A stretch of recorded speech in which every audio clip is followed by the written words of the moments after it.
Pindah Johor Part 2. Sambungan daripada video part 1. Kalau korang tak tengok video part 1 lagi, boleh tengok dulu. Kita nak buka pasal-pasal yang dalam kotak. Yang ini Kak Uja tunggu-tunggu ya. Sebab storage ni sangat-sangat berbalik pada Kak Uja. Kak Uja nak letak tepung-tepung. Okey kan? Tengok kan? Ini diorang letak sabun-sabun mandi, sabun cuci baju, tapi Kak Uja letak tepung. Tak tahu. Ni apa? Untuk sangkut tuala. Alah, tak ingat lah kita. Kak Uja beli ni nak sangkut tudung.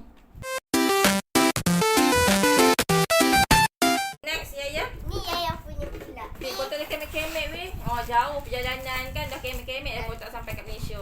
Ni tersekat. Keluarkan separuh-separuh. Ini Syok. kalender. Kau boleh kira? Ada satu. Satu set tu 6 ke? 8 eh?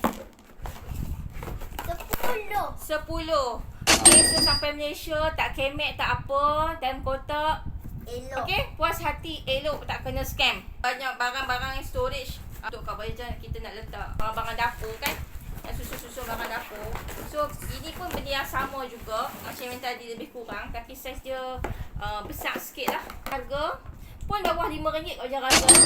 4. Okey weh.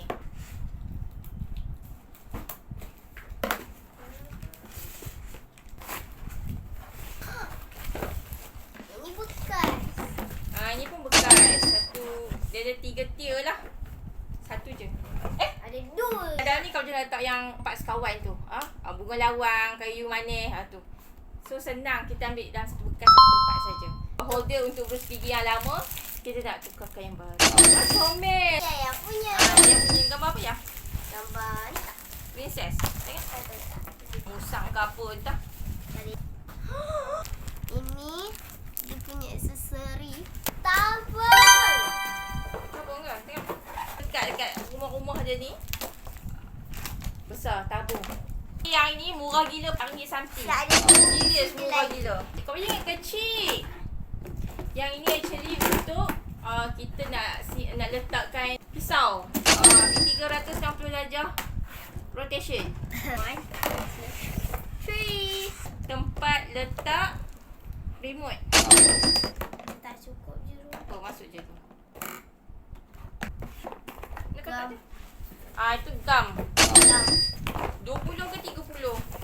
Banyak juga. Banyak. So Comel. kita buat stok stationery juga Okay, lagi 3 saja. Tempat ni untuk gantung-gantung.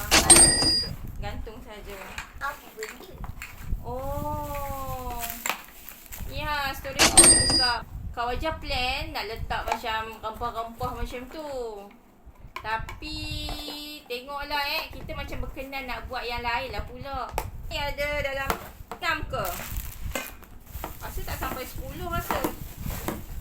1, 2, 3, 4, 5. Macam 10. Kita nak buat Yaya punya tempat untuk letak jadual, letak gambar ke, letak kerja-kerja sekolah ke, apa-apa notes, macam tu. So besar gila Sampai sini sahaja Pindodo Hall kita untuk part tu. Nak buat konten apa lagi Kau rasa nak kena buat konten apa? Cuba komen lah Kau baca kena buat konten apa dengan barang-barang ni. Support lah YouTube Kak Wajah dengan anak-anak mudah-mudahan ini orang kata kita macam rezeki juga. Thank you so much yang menonton unboxing Dari awal haul sampai kita. habis. Sampai kat sini saja.